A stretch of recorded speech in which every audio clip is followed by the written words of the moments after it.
question, Elenud, and for your answer, of course, President Lagarde. We have another question from Sikander, a global shaper from Pakistan. Thank you, Ellen. Hello, my name is Sikander Bizenjo. I work at Dawood Hercules Corporation. Can you hear me? Yes, I can hear you. Awesome. And see you. My name is Sikander Bizenjo. I work at Dawood Hercules Corporation in Karachi, Pakistan. I'm also the curator of Global Shapers Hub here and part of the Davos Lab Task Force. Thank you, President Lagarde, for such an insightful session. President Lagarde, when you first started your legal career, you were famously told that a woman would never become a partner of a private law firm. My question to you is, what gave you that confidence to leave a job interview midway? And what advice would you give to young individuals like myself and a lot of young global leaders and global shapers on this platform who are looking to align their values and work? That's my question to you. That's a great question. You know, I don't mean to be super duper smart and intelligent about choices. I think that on the spur of the moment, you know, I was 20 plus. I think it had more to do with instinct than to very sound reflections. But I think that, you know, when you're told, yes, we're prepared to get to employ you, but forget about the future, forget about moving up the ladder, forget about all that. Other people will, but not you.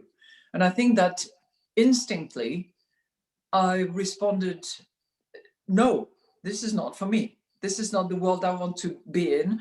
And if you look at me that way, I don't want to have anything to do with you. And I'm glad that you asked that, because I was at the end of the interview process. I had had so many, you know, preliminary interviews, and I was at the end with the top-notch partner. And when he said that to me, yes, I did say no. And I remember running down the staircase, and then on the street, the pavement of Paris, I thought, oh my gosh, there was a great salary to go with this. But I felt totally free at that point in time.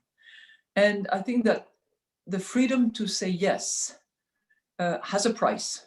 You know, I certainly didn't get that high salary for a while, and I had to go through many more interviews before I was hired by Baker McKenzie, which was a very good firm. So you pay a price for that, but I think it's worth it. And it's driven by a combination of your instinct, the world you want to live in, the values that you have. And it's also sometimes driven by this moral compass that I referred to earlier.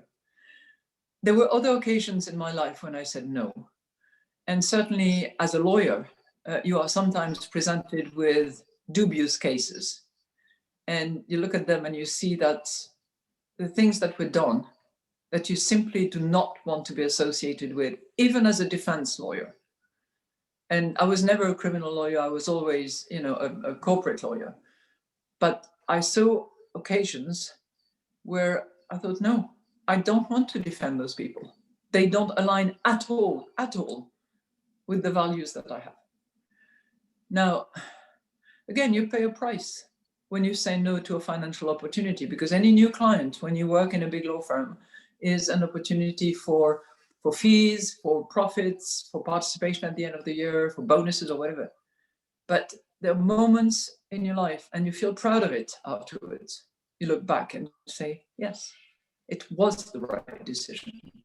It cost me something, but I can be proud of having said no on that day. Plus, you know, if I'd said yes to that firm that offered me the sort of low-level jobs and no future, I don't think I'd be where I am today.